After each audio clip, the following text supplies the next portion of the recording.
So what's up guys? Andito po tayo ngayon sa Binondo. Pakita mo yung magandang Binondo.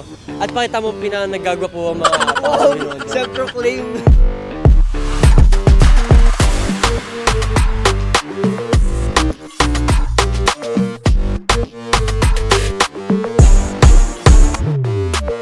So what's up everyone? So ngayon po ang aming shoot for Bagamundo.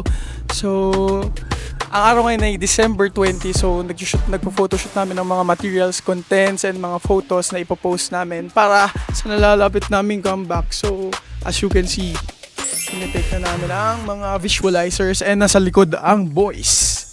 Masasabi ko lang, Sobrang challenging ng concept na to. Iba siya sa siya mga... ang nagsabi ng masasabi ko. Hindi, iba siya sa mga usual na ginagawa na photoshoot. Kasi di ba yung iba sa studio lang talaga. Challenging siya kasi sa street lang kami. Kumbaga, iisipin pa namin yung traffic, yung mga kotse. Yeah, sobrang daming hassle actually. Pero feeling naman namin Magiging worth it kasi pinaghirapan talaga. ayan sana, ayan.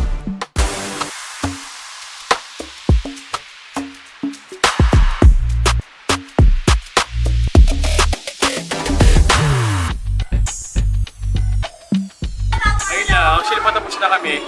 Ginagawa namin is we're doing the visualizer. So one by one kami, what we're doing now is siwin na and then by group na kami after. Yeah, and then after this, we're gonna be doing our lunch break. And then on to our next outfit into the next location. Here we go. It's gonna be fun. Sayo pa, may sayo pa. Ay, may sayo pa wala. Sige lang. Let's go, we can do this.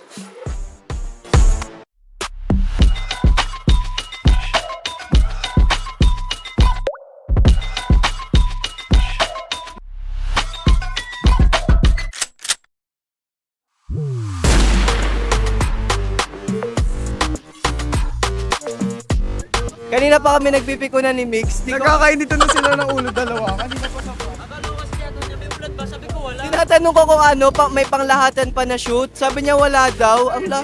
O di ba? Anong sinabi natin sa kanya? Ang narinig ko sa kanya, ang sabi niya, may ulan ba? Sabi ko wala pa ulan. Ulan daw. Di ba sabi ko kung may shoot pa na panglahat? Sabi niya ulan daw. Pumunta kami ngayon sa Shades Go. Pumunta kami sa next location. Tapos kami lahat mag-shoot na kami. So, samahan nyo kami guys. What's up everyone? This is our day 2 of our shoot for Bagamundo. Ayan, nandito kami ngayon sa location kung saan.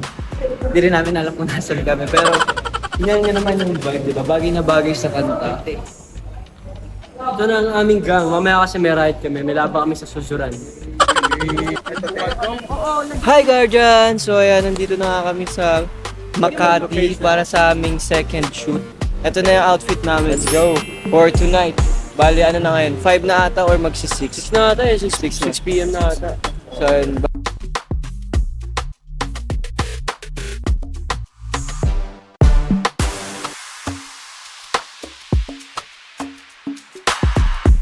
Yo guys, katapos ko lang magputara ng solo.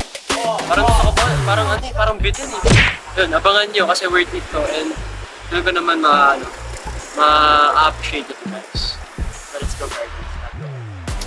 Ngayon, nagsushoot na si Migs. Tignan mo naman yung mga suit namin. Angas, diba? Oh, oy, Jeff! Tingnan nga dito.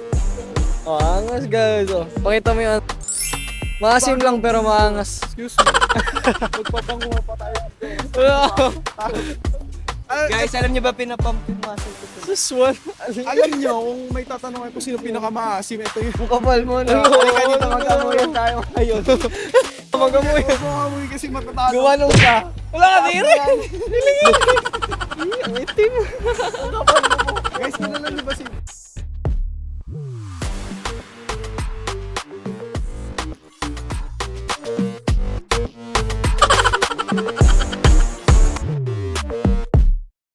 Sabi mo, di ka daw marunong. Ha? Di ka daw marunong sumayaw, sabi. Pumunta siya dito. Pakitaan mo nga, bro. Sabi? Di ka daw marunong sumayaw. Pakitaan mo din daw siya. Ha? Pakitaan mo din daw siya.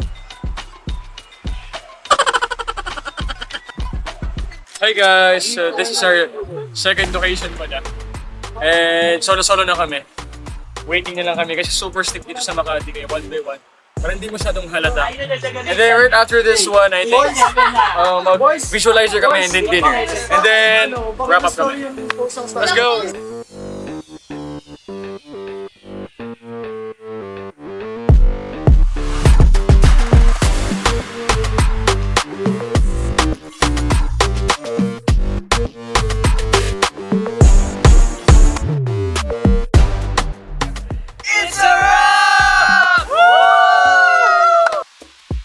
So time check guys, it's 7:07 PM. So kanina nag-start kami ng 7:30 Nag-start kami ayusan. So almost 12 hours din yung tinagal ng shoot na to. So hopefully maganda po yung kalabasan nito.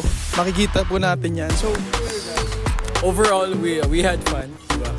We've been to different locations. Tapos yung outfit namin nag-represent to our different personalities. And sa tingin namin, we had fun kasi nasa outside kami. We are in the street. So excited kami sa outcome. Yes, tama. At saka sobrang galang maka-work namin ng mga andito, yung mga Staff, the team that we have. the cameraman, Thank you so much. photographer. Maraming salamat po sa mga staff. And siguro para sa akin yung natutunan ko dito is patience talaga kasi marami talagang naging hassle sa shoot na to, traffic and all, yung mga taong dumadaan, init, and yung mga init ng ulo ng bawat isa sa amin. Ayun, kailangan talaga ng patience sa concept na to. Ikaw bro? Ayun lang. Same. So ayun guys. thank you so much guys! See you everyone!